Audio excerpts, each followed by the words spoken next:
सरकार भी बदलेगी, नई आएगी, ममता दीदी जाएगी।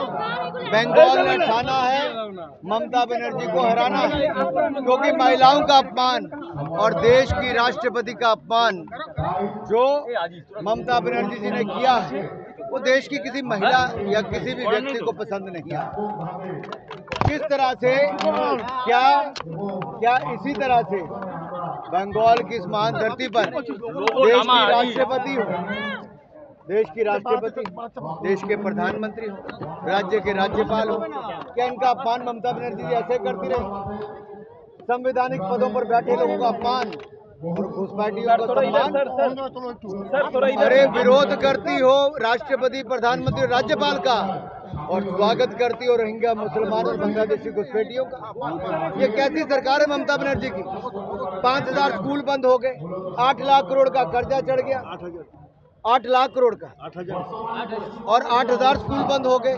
और यही नहीं, लाखों पद नौकरियों के खाली पड़े हैं। 7वां वित्त आयोग लागू नहीं किया है। हमने कहा है हम आएंगे 7वां वित्त आयोग लागू भी करेंगे। 7वां वित्त आयोग जो खाली पद है उनको 2 महीने के अंदर भरने की प्रक्रिया को पूरा शुरू कर देंगे, और कट मनी कमीशन को बंद करेंगे। और केवल घुसपैठ बंद नहीं, हम डिटेक्ट भी करेंगे, डिलीट भी करेंगे और डिपोर्ट भी करेंगे। हिंदुस्तान में बंगाल की धरती से बांग्लादेशी घुसपैठी और रोहिंग्या मुसलमानों को डिपोर्ट करेंगे।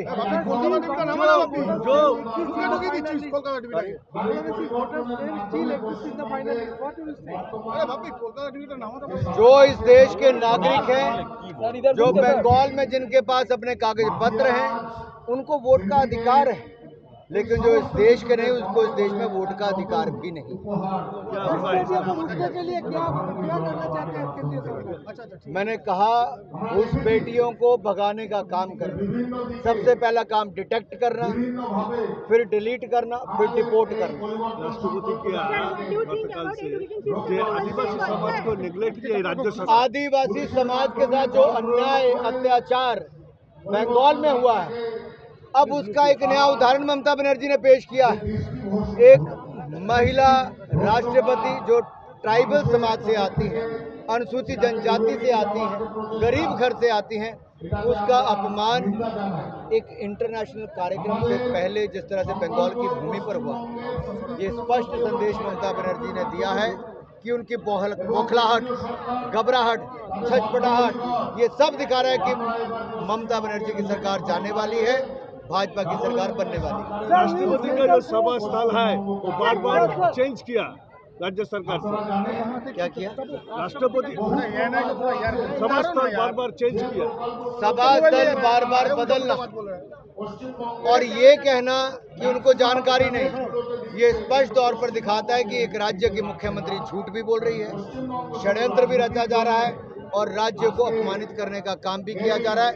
वो बंगाल की महान भूमि जिसने संत, महात्मा, बुद्धिजीवी, स्वतंत्रता सेनानी सब दिए, आज उस भूमि पर इस तरह के कुकृत्य किए जा रहे हैं, जहाँ की बेटियां सुरक्षित नहीं, जहाँ के नागरिक सुरक्षित नहीं, जहाँ पर केवल वोट के लिए घुसपैठियों को संरक्षण दिया जा रहा है, अत्याचारी भ्रष्टाचारियों को संरक्षण दिया जा रहा है, बलात्कारियों को बचाने का प्रयास किया जा रहा है। ये कैसी महिला मुख्यमंत्री है जो एक महिला राष्ट्रपति का विरोध करती है? ये कैसी महिला मुख्यमंत्री है महिला दिवस से पहले देश की प्रथम नागरिक, देश की राष्ट्रपति का अपमान करती है? Election commission has to decide about the law and order during the polls time, during the election period. Let them decide.